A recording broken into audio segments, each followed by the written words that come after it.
She trained to fly the most advanced fighter jet in the world, but when the Air Force assigned her to cargo planes, they thought that dream was grounded for good. They were wrong. Before she flew the Raptor, she had to fight the system. This is the story of how one pilot went from forgotten to fearless, and rewrote what it means to earn your wings. The first time Maya Torres heard the scream of a jet engine, she was 6 years old, standing barefoot in her grandparents' backyard in El Paso. The desert heat clung to her skin, but she didn't flinch. Overhead, 2 fighter jets tore across the sky in tight formation, their silver bodies slicing through the blue like arrows loosed from the clouds. She didn't cover her ears like the other kids. She leaned into the sound.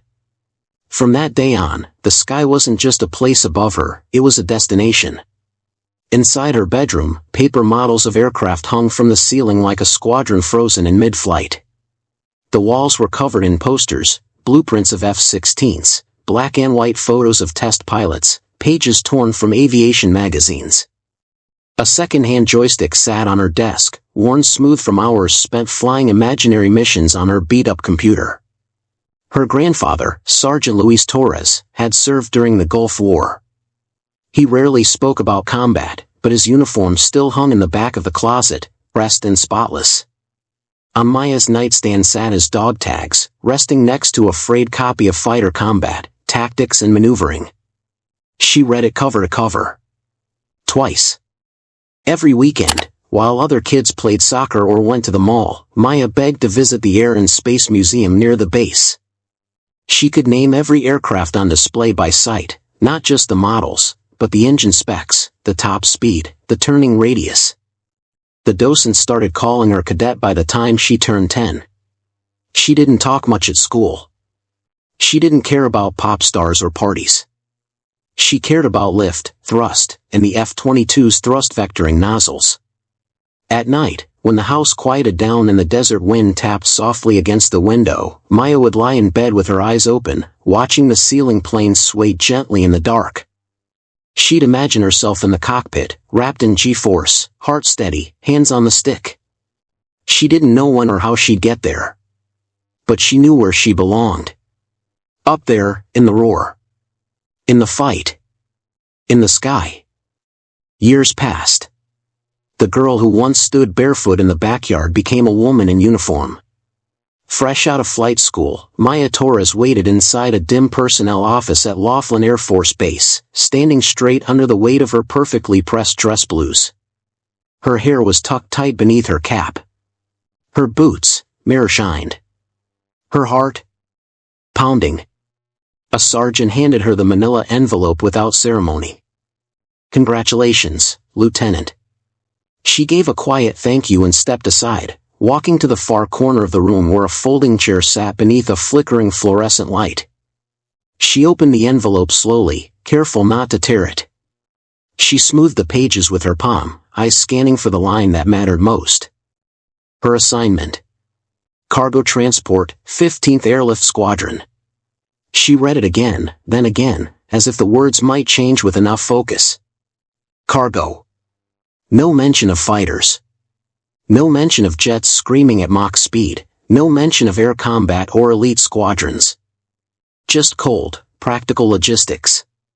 She blinked once. Then she nodded. No outburst. No objection. Just the quiet tightening of her jaw and the slight straightening of her spine. She folded the paper and slid it back into the envelope like a letter from someone she didn't want to hear from, but couldn't ignore. Outside, the midday sun baked the tarmac. C-17 Globemasters lined the far runway, massive, hulking birds built to carry anything but dreams. She watched one take off, slow and heavy, its wide wings humming with burden. A pilot's plane, yes. But not the kind she'd imagined. Not the kind that had pulled her gaze to the sky when she was 6 years old. She had trained hard. Top marks in theory. Smooth handling in the sim. A record clean enough to draw attention, or so she'd thought. But the Air Force had other plans. Later that night, alone in the barracks, Maya unpacked her bag. At the bottom, wrapped in an old flight school t-shirt, were her grandfather's dog tags and a model of the F-22 she had assembled by hand when she was 14. She placed them gently on the desk beside her bunk. Above her, the ceiling hummed with the low, mechanical breath of ventilation ducts. No stars. No wind. Just walls. She sat on the edge of her bed, posture rigid, eyes calm. Orders were orders. And pilots flew what they were told to fly. Maya flew missions others never saw. No fanfare. No escort. Just coordinates, cargo, and sky. Her first months with the 15th Airlift Squadron blurred together, long hours, longer flights. She hauled medical supplies into flood zones, pallets of ammunition across active fronts, fuel to temporary airstrips scraped into foreign soil. Some nights, there were no runway lights. Just blackness below and static in her headset. She landed by feel, trusting her instruments and the dull orange glow of the cargo bay behind her. The storms were worse, dust so thick it clawed at the cockpit windows, wind so violent it knocked the aircraft sideways mid-flight. Still, she flew. She flew straight, steady, and unshaken. She did everything right. And no one seemed to notice. At the base, fighter pilots roamed the halls in clusters, laughter echoing off the concrete. They swapped dogfight stories over coffee, bragged about G-forces and missile locks. Maya passed them in silence, nodding where expected, her name never part of the conversation. She ate alone more often than not. After hours, she stayed in the simulator room, running her own drills. Sometimes she'd load fighter modules, just to keep her instincts sharp. No one stopped her. No one checked. By midnight, the hangars were silent except for the occasional buzz of a cleaning drone. She'd sit in the darkened sim pod, lit only by instrument glow, pretending just for a moment that the wings outside were narrow, that the body of the plane was sleek, agile, not hulking and hollow. Her logbook filled with flight hours. Precise. Reliable. Invisible. Commanders complimented her punctuality.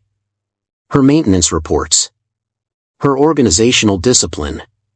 Never her flying. She stopped expecting to hear her name during morning briefings. She stopped wondering if someone would ask about her training scores, her sim records, her request letters. They never did. Once, she caught a glimpse of herself in the reflective glass outside HQ, standing alone in full gear, helmet tucked under one arm. From a distance, she looked like any pilot. But something about the reflection felt faint. Washed out. Like a photo losing color. That night, in her quarters, she sat beneath the hum of the ceiling fan, flipping pages of her old aviation textbook. She stopped on a diagram of the F-22. She traced the silhouette with her thumb, just once, then closed the book. She didn't complain. Not aloud. But something inside her had started to slip, not her skill, not her focus, but something else. The sharpness. The edge. The part that had once pointed straight to the sky. Weeks passed. Missions stacked. The days blurred again into sand, silence, and sky. But one night, long after lights out, Maya sat at her desk, back straight, boots unlaced, face blank. Her flight suit hung over the chair beside her, streaked with dust from a just-completed run. She opened her laptop. The application form stared back, stark, official, and clean. Air Combat Command, Advanced Fighter Transition Program. F-22 Raptor Evaluation Track. She knew the numbers. Fewer than 1 in 100 were accepted. Fewer still made it past the final boards. Maya didn't hesitate. Her fingers moved with quiet urgency, checking each box, filling every line with the precision she reserved for flight checklists. Flight hours. Performance reviews. Academic scores. Simulator rankings. She attached a letter, brief, direct, unsentimental. Just the facts. No personal plea. No apology for who she was. The last field asked for her commanding officer's endorsement. She left it blank for now.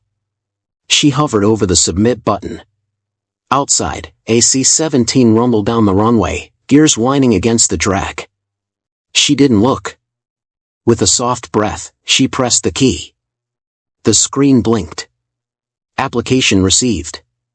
She closed the laptop slowly, careful not to make a sound. No announcement. No fanfare.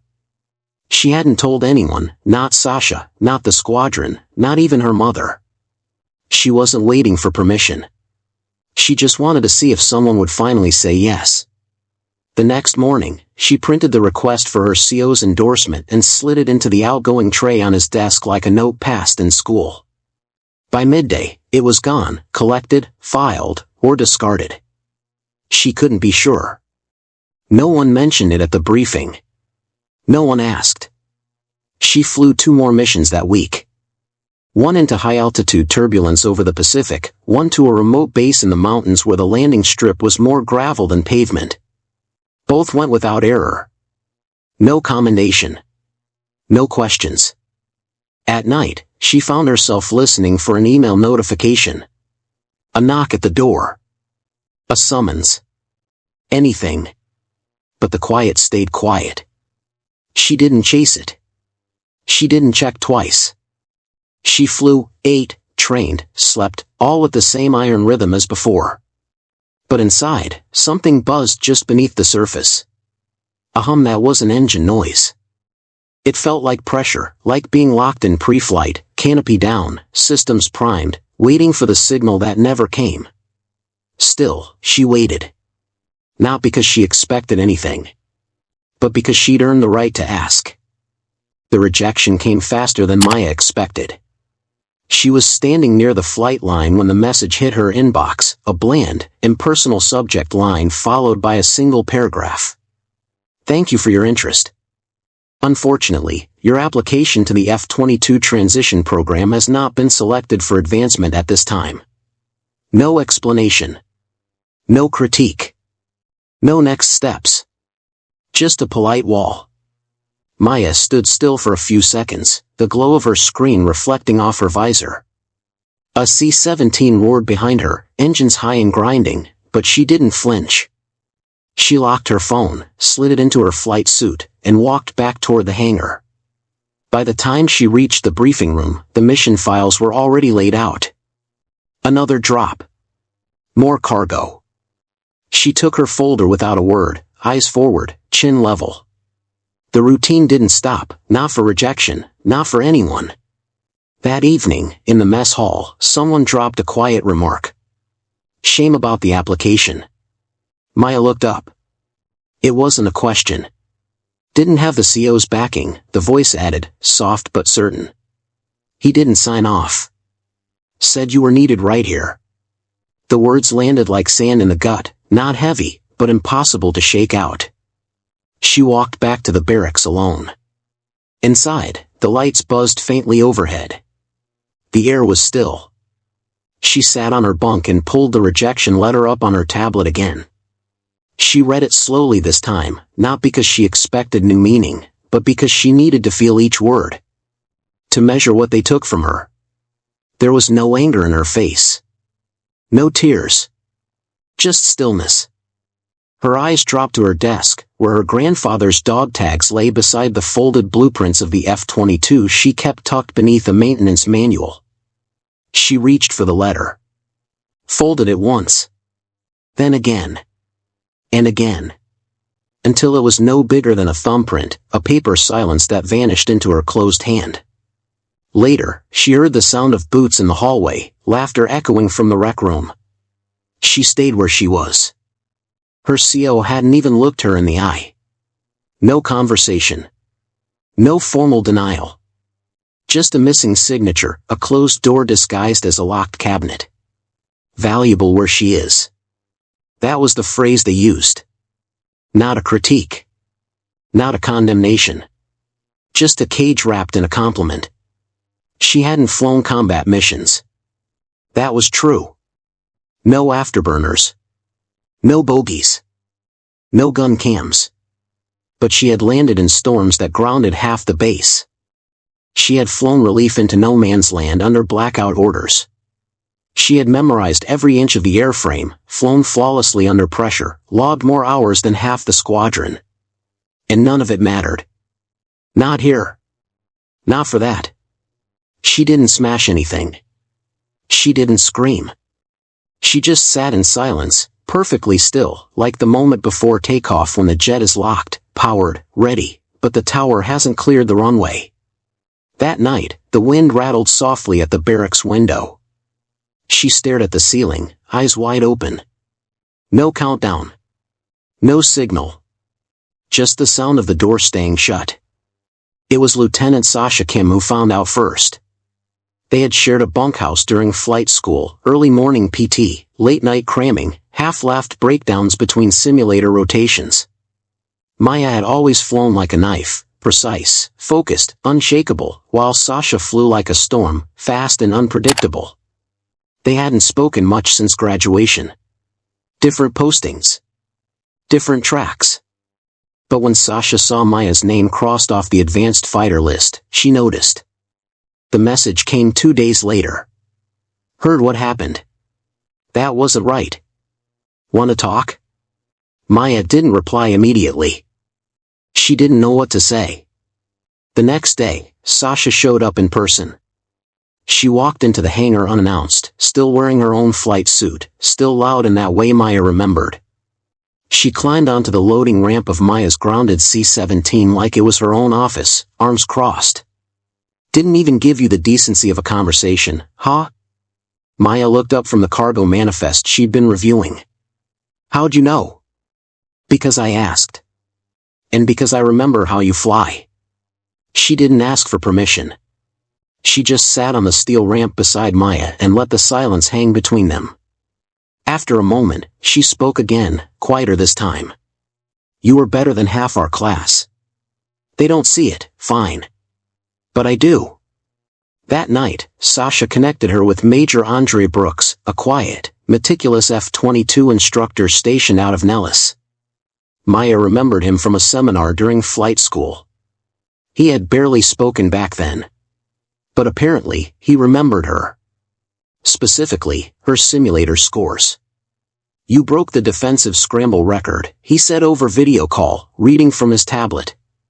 Only 3 cadets have ever done that without prior fighter time. Maya didn't know how to respond. It felt like he was talking about someone else. I've seen pilots with less get farther, Brooks continued. But they knew how to play the game. You didn't. I didn't want to play games, she said. He gave the faintest nod. Then let's not. Let's prepare instead. Over the next few weeks, Maya changed. She flew her usual missions, filed her reports, and kept her head down, but at night, she trained. Sasha dug up her old sim credentials and snuck her onto advanced fighter modules reserved for ranked personnel. Brooks reviewed footage and flight logs, sending back precise corrections, angles, decisions, combat tree variations. They didn't go easy on her. They didn't have to. Every hour behind the stick, Maya regained something she hadn't realized she'd lost. The precision returned, but so did the instinct, the hunger. The part of her that once chased jet trails barefoot across the yard, it wasn't gone. It had just gone quiet. They brought it back to life. Some nights, Sasha would sit cross-legged outside the sim room, waiting for her to finish, holding 2 mugs of vending machine coffee. You know, she'd say, some of these guys up there? They think flying a fighter is about aggression. But really? It's timing. It's patience. You've got that. And Maya would almost smile. For the first time in months, she started looking up again. Not just toward the sky, but toward possibility. Not everyone saw her. But the ones who did. They didn't see a cargo pilot. They saw a fighter in waiting. The mission began like any other. Maya ran through pre-flight checks in silence, same as always, engine diagnostics, loadout integrity, fuel calibration.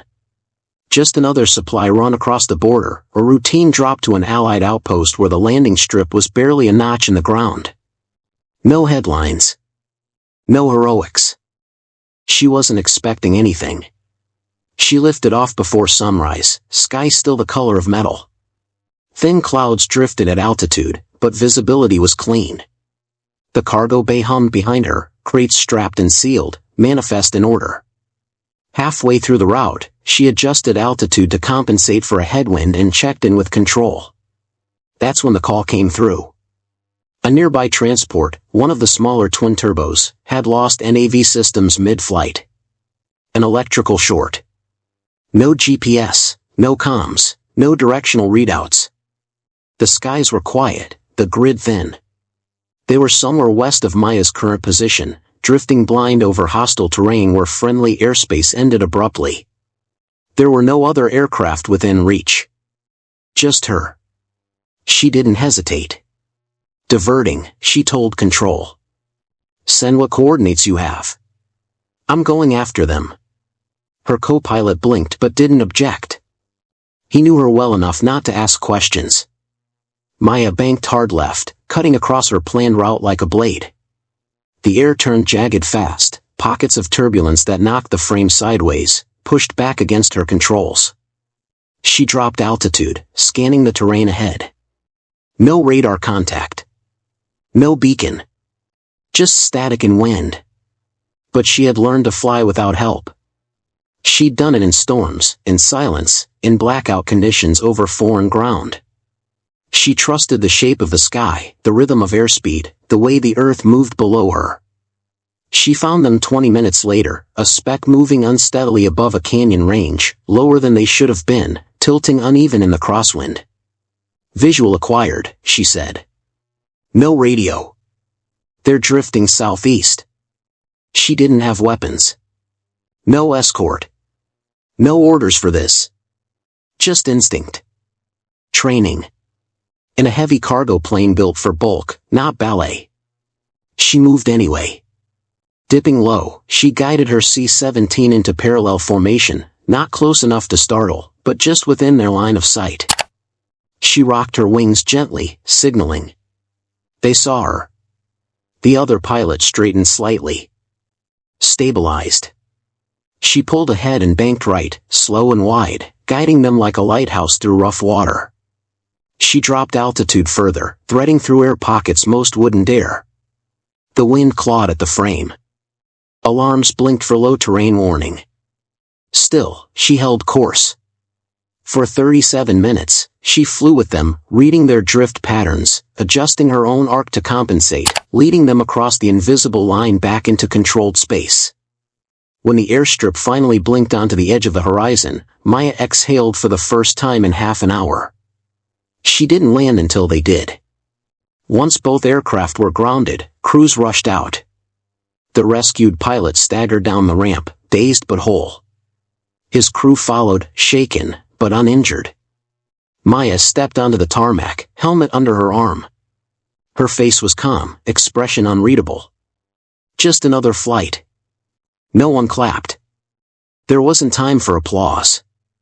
But the airfield officers exchanged looks. Because they'd seen the radar logs. Later, when the data was reviewed, it showed a flight path with cuts and curves tighter than any cargo plane should have been able to manage. Evasive dips through turbulence. Altitude drops precise to the meter. Formation flying without comms. The kind of flying they taught in advanced combat drills, the kind no one expected from a supply pilot. But Maya didn't ask for recognition. She returned to her bunk that night without a word. Just another mission. Just doing what was needed. Only now, something had changed. Not in her. In the way others looked at her. 2 days after the rescue, the envelope arrived. It was hand-delivered. No salute. No ceremony. Just a slim file tucked beneath her door before dawn, stamped with the black and gold insignia of the F-22 Advanced Transition Program. Inside, a formal invitation.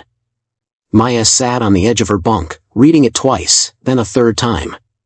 The language was direct. She was being offered a final evaluation, one shot to qualify. No more quiet applications. No anonymous forms.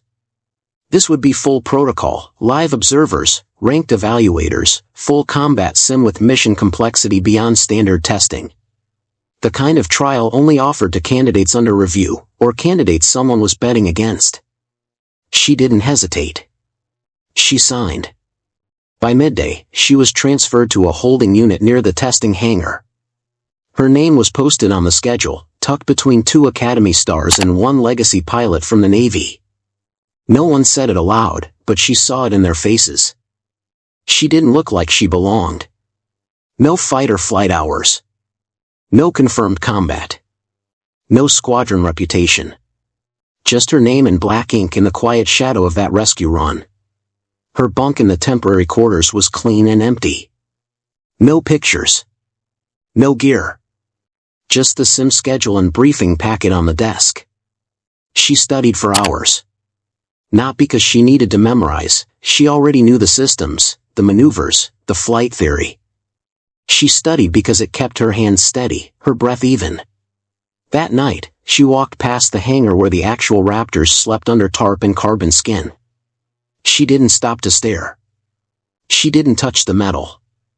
She just kept walking. Inside the sim room the next morning, the walls were already lined with officers. Major Brooks stood in the back. He didn't nod. Didn't smile. Just watched. Inside the sim room the next morning, the walls were already lined with officers. She stepped inside in silence, helmet in hand, boots echoing on the polished floor. The capsule sat open in the center of the room, sleek, coiled like a beast ready to wake. Overhead, lights buzzed quietly. Behind mirrored glass, instructors gathered in shadow, watching. Major Brooks stood behind them, arms crossed. He didn't speak. He didn't have to. Maya climbed into the virtual cockpit of the F-22. Everything clicked into place. The harness hugged her shoulders. The glass display wrapped around her vision like a second skin. When the canopy sealed shut and the simulation booted up, the world outside vanished. This was it. She was airborne before her breath even out. The terrain spread beneath her, jagged, unfamiliar, shifting. Clouds rolled in fast, thick and hungry. No warm-up. No easy start.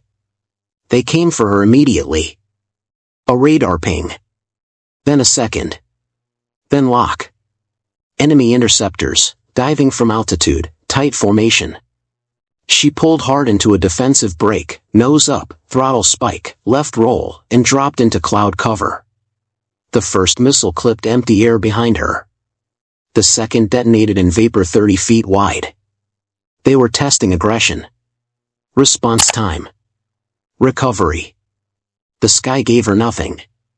Wind shear hit like a slap. Systems flashed, simulated engine failure in the left drive. She rerouted fuel lines, stabilized thrust with manual input, eyes never leaving the threat display. She didn't panic. She didn't speak. She just flew. Another wave came fast. For bogies, flank position, high-speed approach. Maya banked into the sun, used the light to vanish, then spiraled into their blind spot. It wasn't brute force. It was chess at Mach 2. She played to win. The next scenario flipped without warning: urban recon, tight corridor navigation, loss of GPS, verbal-only mission parameters. She adapted. Her voice stayed steady as she confirmed targets, neutralized threats, and maneuvered through narrow canyons of steel and smoke. The sim threw everything it had: failing hydraulics, electrical surges, a surprise SAM launch mid-climb. She evaded it at 200 feet with a double roll and re-entry vector so sharp it made even the observers flinch. Inside the capsule, she didn't blink. She didn't notice the instructors behind the glass leaning in. Didn't see Colonel Stratton step forward, arms folded, his usual disinterest melting into something quieter, something like respect. The final leg of the sim was a return to base under fire, low fuel, comms blackout. Maya flew blind. Like she had for years. She dropped to terrain level, skirted the treetops, calculated her glide path by instinct. One missile passed above her. The second failed to lock. Her landing vector lit up, rough field, no visual markers. She brought the Raptor down so smooth, it looked choreographed. When the screen cut to black, she sat still for a beat. The silence was heavy. Then, A hiss of air, and the canopy lifted. Maya stepped out into the open light, helmet tucked under her arm. Sweat clung to her collar, but her hands didn't shake. The room was silent. No notes. No whispered critiques. Just eyes on her. At the center of the group stood Colonel Stratton, tall, silver-haired, famously unshakable. He had been one of the voices behind her rejection. He'd called her valuable in her lane. Had never so much as nodded when she passed. But now, he looked at her like he was seeing her for the first time. He stepped forward. And extended his hand. "Welcome to Raptor Command, Captain Torres." No ceremony. No delay. Just those words. In a hand that no longer held hesitation. Maya met his eyes, and shook it. Weeks passed.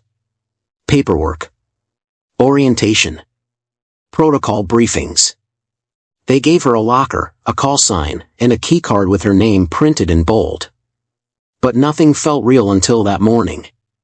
The sky was flawless, deep blue, unbroken, stretching forever. Maya walked the runway alone, boots striking the pavement in slow rhythm. She wore the full suit now, pressure-sealed and marked with the Raptor insignia stitched onto her shoulder. No one stopped her. No one questioned why she was there.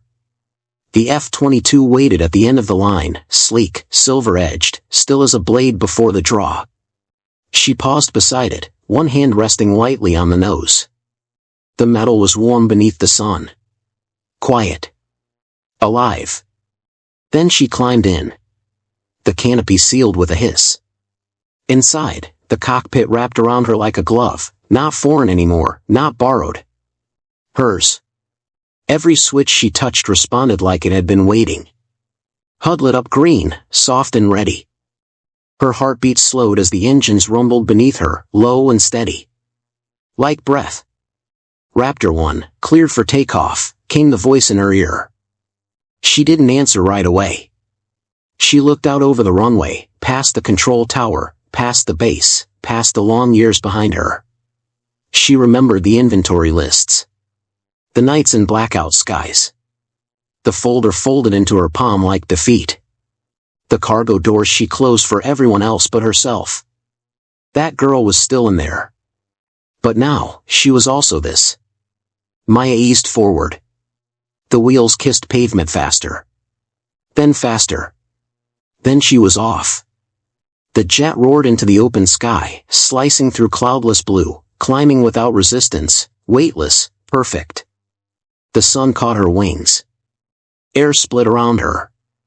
There was no doubt anymore. She was not filling a role. She was not lucky to be here. She was built for this. Maya Torres was flying the F-22 Raptor. And she was finally home. Maya Torres was never just a cargo pilot, she was a fighter the world almost overlooked.